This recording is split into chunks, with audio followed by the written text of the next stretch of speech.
大家好，我是13N。那我今天想要客观讲一下关于赛道和噪音的问题，因为其实我一直都有在关心力宝的赛道活动嘛。那之前我知道他们的卡丁赛道有办那个2轮日，然后到后来我看教室有办很多关于赛道的活动，一直到最近大赛道开幕，那我有去看一下他们一些开幕啊，然后有人去跑那些，那当然是还没有完全准备好啊，那有去跑一些路线，然后去了解一下。那最近的新闻就是看到当地的居民因为噪音问题，所以他们就跟立委一起去开一个协调会这样子。那时候一开始看说好像是抗议，不过好像其实是协调会，所以纯粹就是说希望跟赛车场方面看可不可以做一些改善，去调整这样。那今天原本想要边骑车边拍啦，不过你看到根本看不到天空，也后面更夸张，因为北加州现在森林大火，其实外面都是这个烟雾味很重。那以我在国外玩车的经验，其实跑赛道有噪音的控制是非常非常正常的现象。那我今天就列举几个北加州的赛道和它噪音的限制。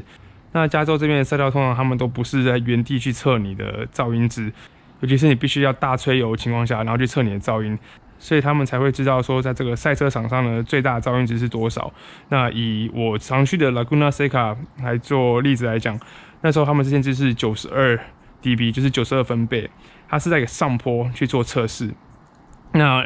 之前我的影片大家应该看到我，因为噪音的问题，所以我这台车去跑的时候，也不是先用这个全段管，是前段保持一样，但是后面是换了原厂管。然后当然那时候因为空滤问题，所以旁边多加了一片，就是只是希望那个噪音不要从那边出来那么大声，因为它的麦克风刚好在赛道的右边，所以大家都会想办法说，如果有声音在大声的话，至少把声音导向另外一边，它不会测太多。那的确那时候我通过，那时候是89.1，我记得，那它限制是92，但是很多车一旦是全段的话，那基本上就不可能过，绝对不会过。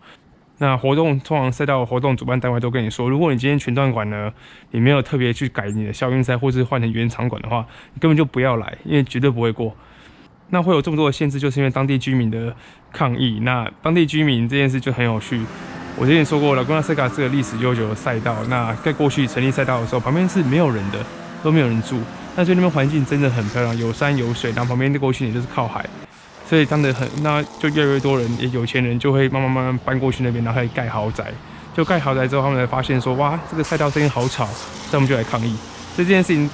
对于喜欢玩车的车友来讲，或者在当地美国车友，他们都觉得非常的不开心，也非常不爽。但是没有办法，因为一旦人住下去之后，有居民之后呢，人数变多之后呢，那他们毕竟是住在那边的居民，所以他们的意见就必须要采纳。那当地他们政府都会做一些措施，所以才会协调说好，那就变成是这样的限制。那再来，如果要办比赛的话呢，他们可以提高几天的限制，在周末的时候。那其他赛道呢，像是 Sonoma， 就是我之前跑过，也是蛮有名的一个赛道，它的限制呢比较高，它是在103分贝。那当然，我现在说的这些分贝值呢，其实依照不同的活动单位，他们有时候也会故意调整一下，可能变更低。像我听说之前他们有4轮的 Track Day， 它就是好像故意降低到101，就是因为怕说太超，因为只要是超过之后，那个所有产业都是会跟活动单位开罚。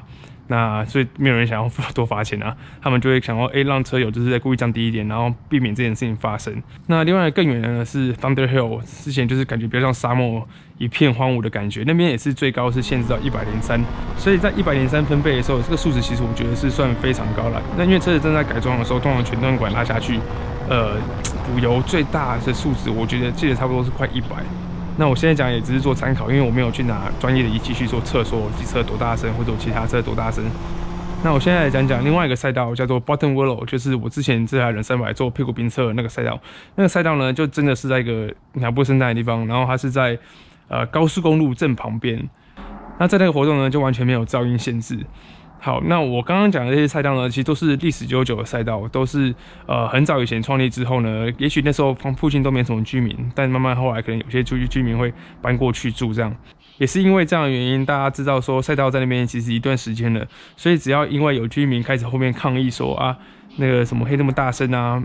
其实车友一般反应都是一定是在对立面会不开心说赛道一直在那边，你们搬过来，那你们开始嫌吵，所以你们有很大的问题啊。你如果觉得赛道会吵的话，你就不要搬过来嘛，会有这样的想法。那我再来讲讲，如果是建立新的赛道呢，所以我后来去看一下最近有在开的赛道。那我记得之前有刚开一个是 Ridge Motorsport， 那它是在华盛顿州。那还有另外一个，我记得是加拿大这边有开一个叫做 Area 27， 是在 BC。那些赛道一开始成立的时候，他们当然就有做噪音限制。那我记得美国华盛顿州那个是103 decibel， 所以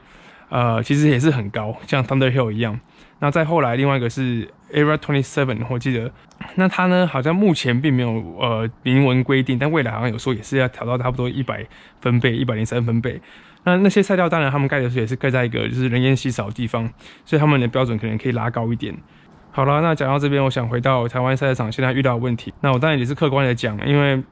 力宝赛道，那它在力宝乐园旁边，我记得它在后里。那时候看地图，其实当地的居民在那边也是住了很久，现在开了一个赛车场。那赛车场的噪音的确就是扰人。如果你在那边住在那边的居民，你平常安安静静的生活，突然之间开了赛车场，那声音一大起来，那是绝对没话说。那至于是多少分贝多吵，那怎么去测量？那当然有人会去做专业的仪器去检测。但我只是说，赛车场一旦开幕之后，那噪音是绝对会有啦。